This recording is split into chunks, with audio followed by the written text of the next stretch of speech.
Hey everyone, in this video I'm going to show you how to put together this cheesecake pumpkin pie, perfect for any holiday. Here are the things you're going to need: a 9-inch graham cracker pie crust, 2 8-ounce cream cheese at room temperature, 2 eggs at room temperature. You're going to need a half a cup of pumpkin puree, some vanilla, some cinnamon, some nutmeg, some ground cloves, a couple of bowls, a blender, and half a cup of white granulated sugar. Alright guys, let's get started. Okay, first I have here the 2 8-ounce room temperatured cream cheese, and I have the half a cup of granulated sugar and 1 egg. I'm going to do 1 egg first. I'm going to blend it in, and then I'm going to put the second one in. And I'm going to put a half a teaspoon of vanilla. And I'm going to blend that really quick and then add the other egg.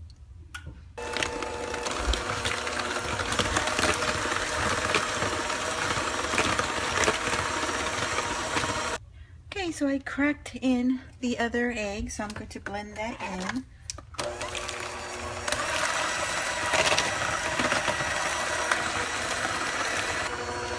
Okay, so I blended it enough to where it's nice and smooth. So now I'm going to turn it off, and I'm going to get a cup of this batter. Alright, so now I set aside a cup of the cream cheese batter, and I'm going to be mixing that with my half a cup of the puree in a separate bowl with the rest of the ingredients, and whatever's left is going to go into the pie crust. So now I'm going to pour my remaining cream cheese batter into my pie crust, and the rest of it will go on top of this.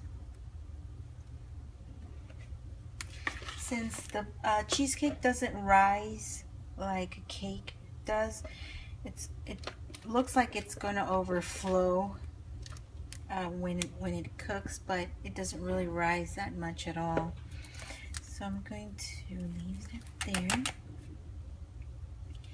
Just untap it a little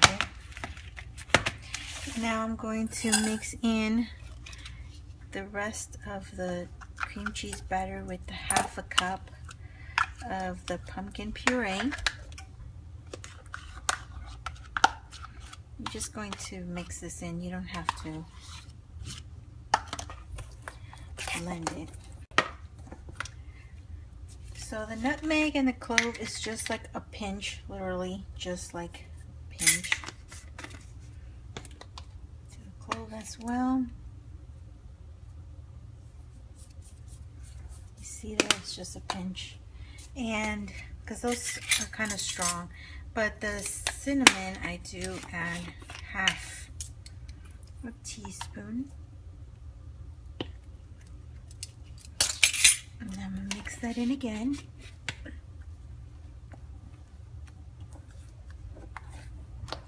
Just pour this on top, making sure it's covered. And I have my oven already preheated at 325. I didn't mention that at the beginning. So I have mine already ready to go, 325. Just going to spread this nice and even.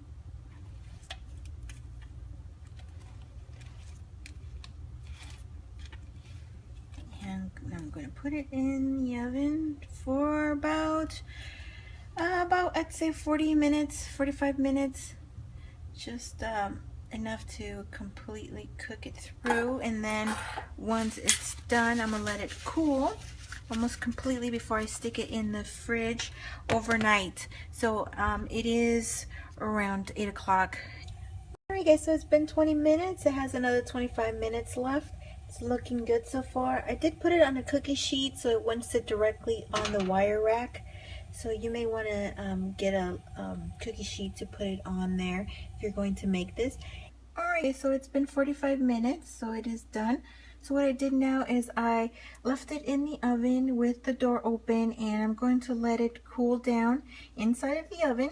It may take about half an hour or so for it to cool down, and then I'm going to stick it in the fridge overnight.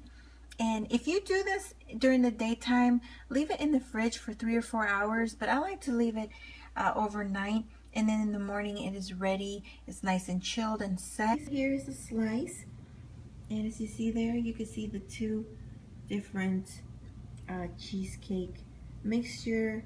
The cheesecake at the bottom that's white, and then the cheesecake with the pumpkin at the top. And guys, I wanted to quickly share this slice with you. I cut this one from the same pie, but I cut it 2 days after I made it, and I wanted to share the difference with you guys.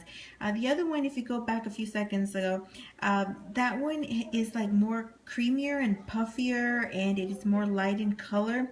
This one settled down and it got darker, and it's more condensed, so it'll be a firmer, thicker cheesecake. This is the way I like it. So if you wanted a thicker consistency, leave it in the fridge for a couple days before cutting it, and you'll get more of a New York style cheesecake firmness to it. It's not going to be that high in height like the New York style, but what I mean is the texture of it. It's going to be very, very condensed. So I normally leave mine opened for the first day, and then I put a lid on it. The lid that I use is the one that came with the graham cracker crust. I just flip it over and it becomes a dome, and I just go ahead and close my tin that I have done my pie in, and I use that as my lid. So again, after you put it in the fridge, leave it uncovered for the first day, and then use that lid and cover it for the next day, and then you'll have something in more of a thicker, firmer consistency. So I just wanted to share that information with you guys. So anyways guys, I'm going to go ahead and top this off really quickly so you can see how that looks, and that'll be all for this video. And there you have it. So I hope you liked this video, guys. I thank you so much for watching. Stay tuned for more. Give this easy recipe a try, and I will talk to you soon. Have a good one, guys.